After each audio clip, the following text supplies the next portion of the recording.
24 जनवरी national girl child day मनाया जाता है और आज इस दिन हमारे साथ एक खास मेहमान है, मानसी चौधरी हैं। उन्होंने पिंक लीगल के वो फाउंडर हैं, सीईओ हैं। आइए उनसे बात करते हैं कि कितनी जरूरी है गर्ल्स के राइट्स के बारे में उन्हें उनको जानना। मानसी, हमारे साथ जुड़ने के लिए बहुत बहुत धन्यवाद। सबसे पहले सवाल मैं आपसे पूछना चाहूंगी पिंक लीगल के बारे। पहला ऐसा वेबसाइट है जो गर्ल्स को उनके राइट्स के बारे में बताता है और लॉज के बारे।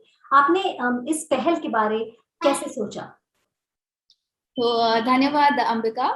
तो बेसिकली जब मैं लॉ स्कूल में थी, मुझे ये समझ में आया कि भारत में महिलाओं के लिए काफी लॉज है, लेकिन महिलाओं को इनके बारे में जानकारी नहीं होती है, क्योंकि लॉज काफी कॉम्प्लिकेटेड भाषा में होते हैं और कोई भी ऐसा रिसोर्स नहीं है जहाँ पे आपको आपके लीगल राइट्स इजी लैंग्वेज, मतलब शुद्ध इजी भाषा में या फिर कंप्लीट और एक्यूरेट समझ मिले लीगल राइट्स के बारे में। सो इसलिए मैंने सोचा कि कुछ ऐसा रिसोर्स होना चाहिए जहाँ पे महिलाएं फ्री में जाके अपने मोबाइल फोन से या किसी भी डिवाइस से देख के अपने राइट्स को समझ सकें। जैसे आपने बताया कि हमारे देश में जब आप लॉ पढ़े थे आपने देखा कि बहुत लॉज हैं और ये सही है, लेकिन कई बार लड़कियों को पता नहीं लगता या पता नहीं लगने देते, एज फैमिली या पेरेंट्स या जो बड़े होते हैं। हमें बताइए कि ऐसे क्या वो इम्पोर्टेंट लॉज हैं या राइट्स हैं जो एक लड़की को पता होनी चाहिए कि वो उनके लिए काम कर सकती है। सो तीन बहुत महत्वपूर्ण राइट्स हैं जो मैं अभी कहना चाहूंगी। नंबर वन, घरेलू हिंसा के खिलाफ डोमेस्टिक वायलेंस एक्ट रहता है, जिसमें आपको फिजिकल, इमोशनल, फाइनेंशियल और सेक्सुअल घरेलू हिंसा के अगेंस्ट प्रोटेक्शन मिलता है किसी भी फैमिली मेंबर से जिनके साथ आप एक घर में रहते हैं, मतलब एक ही घर में रहते हैं। नंबर टू जो है वो है सेक्सुअल हैरेसमेंट। और हमें हमेशा लगता है कि सेक्सुअल हैरेसमेंट सिर्फ फिजिकल प्रकार का होता है, लेकिन लॉ के हिसाब से फिजिकल हैरेसमेंट, फिर वर्बल हैरेसमेंट जो कि स्पोकन वर्ड्स या बुरी किसी, लैंग्वेज में बोलना, हाँ, गालियां देना, अब्यूजिव किसी किसी वो भी मेंटली टॉर्चर करता है जी। हाँ, तो वर्बल अब्यूज। और थर्डली नॉन वर्बल टाइप का, जो हम कभी मेट्रो में जाते हैं तो हमने देखा होगा कि कोई अपने को घूर रहा है, तो छेड़छाड़ी। वो, हाँ, छेड़छाड़ी, वो सब नॉन वर्बल सेक्सुअल हैरेसमेंट में आता है, तो वो एक महत्वपूर्ण कानून है। और number three, work place sexual harassment at work place, जिसे पॉश एक्ट कहा जाता है। तो हमने मीटू मूवमेंट के दौरान देखा कि ये भी काफी इम्पोर्टेंट प्रॉब्लम है, और पॉश एक्ट के बारे में भी सभी महिलाओं को जानकारी होनी चाहिए।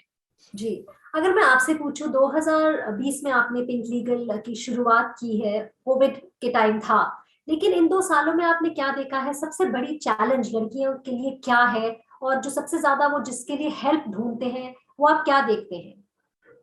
तो पिंक लीगल पे सबसे ज्यादा जो हेल्प लड़कियां ढूंढती हैं, वो एक है घरेलू हिंसा। हमारे पास एटलीस्ट 90% जो भी महिलाएं आती है या लड़कियां आती है, वो घरेलू हिंसा के लिए आती है।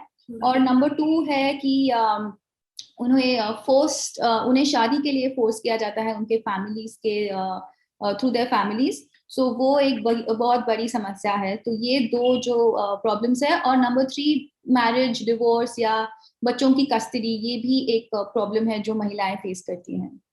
आपने जैसे ये समझाया कि क्या प्रॉब्लम्स है, अगर मैं आपसे पूछूं एजुकेशन, हम सबको पता है पढ़ाई लिखाई बहुत जरूरी है अवेयरनेस के लिए भी, लेकिन अगर मैं बात करूं कि हम कितना जरूरी है कि जब हम लड़कियों को सही उम्र पर हम उनको उनके राइट्स के बारे में बताएं, उन्हें सिखाएं, ये किस तरह से उन पर इम्पैक्ट कर सकता है उनकी आगे वाली जिंदगी के लिए? तो मेरे ख्याल से लड़कियों को स्कूल से ही उनके राइट्स के बारे में बताना बहुत जरूरी है, क्योंकि अगर उन्हें उनके राइट्स के बारे में पता है, तभी वो आगे जाके कुछ एक्शन ले सकती है, या उन्हें समझ में आएगा कि मेरे साथ ये जो हो रहा है वो सही नहीं है और कानून में इसके खिलाफ मेरे लिए एक सोल्यूशन है और मैं इसके खिलाफ एक्शन ले सकती हूँ। तो इसलिए अगर स्कूल सिलेबस में ही राइट्स के बारे में इंक्लूड किया जाए तो वो बहुत ही अच्छी, बहुत ही प्रोग्रेसिव बात होगी। और मानसी, कोविड के दौरान आपने क्या देखा है, क्या चीजें सामने आई हैं कि आपको लगता है कि इसके लिए बहुत सारी लड़कियां, जैसे हमने सुना है वायलेंस बढ़ा है, ये भी देखा जा रहा है कि लड़कियां स्कूल से आगे पढ़ नहीं सकेंगी, फोर्स्ड मैरिज, अर्ली मैरिज भी ज्यादा हो रहे हैं, ट्रैफिकिंग के केसेस आ रहे हैं, आपने क्या देखा है और इसके बारे में आप क्या कहेंगे? हाँ, हमने भी देखा है पिंक लीगल के थ्रू कि कोविड के ड्यूरिंग घरेलू हिंसा काफी बढ़ गई है।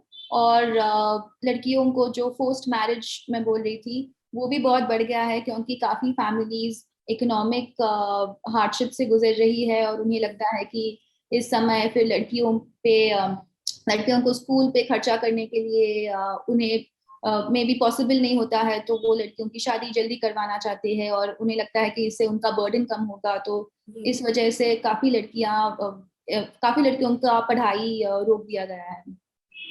मानसी, एक सवाल मैं पूछना चाहूंगी। हाल ही में ये डिसीजन हुआ है कि जो लड़कियों की मैरिज एज है वो 21 तक कर दी जाएगी। इसके बारे में आपका क्या कहना है? What will be the positive and negative implication?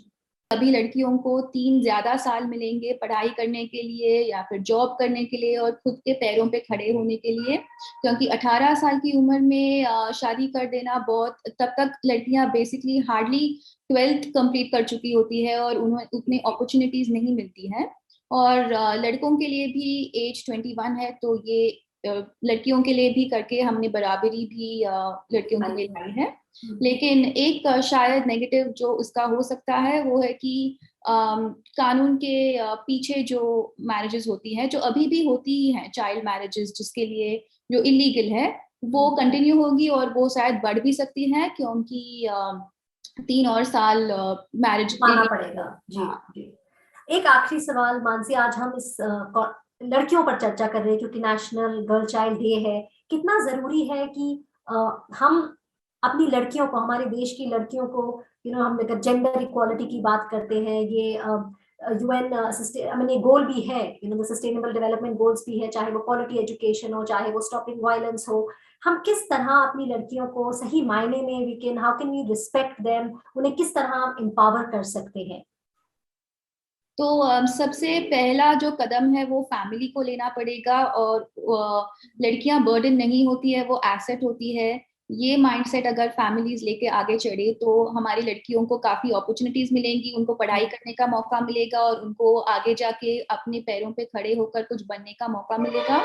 So number 1 ये चीज है। और नंबर 2 इज लड़कियों को भी आत्मविश्वास लाना बहुत जरूरी है, खुद पे विश्वास और खुद इंडिपेंडेंट होना, फाइनेंशियली भी अपने पैर पे खड़े रहना और इमोशनली भी इंडिपेंडेंट होना और अंदर से बहुत स्ट्रांग होना जरूरी है, ताकि अगर उन्हें कुछ समस्या आए तो वो उसके बाहर आ सकती है और उन्हें साइलेंस में सफर करने का जरूरत नहीं रहेगा। जी जी, बहुत आपने कहा। I think as a family, I think each one of us we should come out and support the girl child, ताकि हम चर्चा की जगह साथ साथ हम कुछ कर भी सकें। We can really make a difference to society.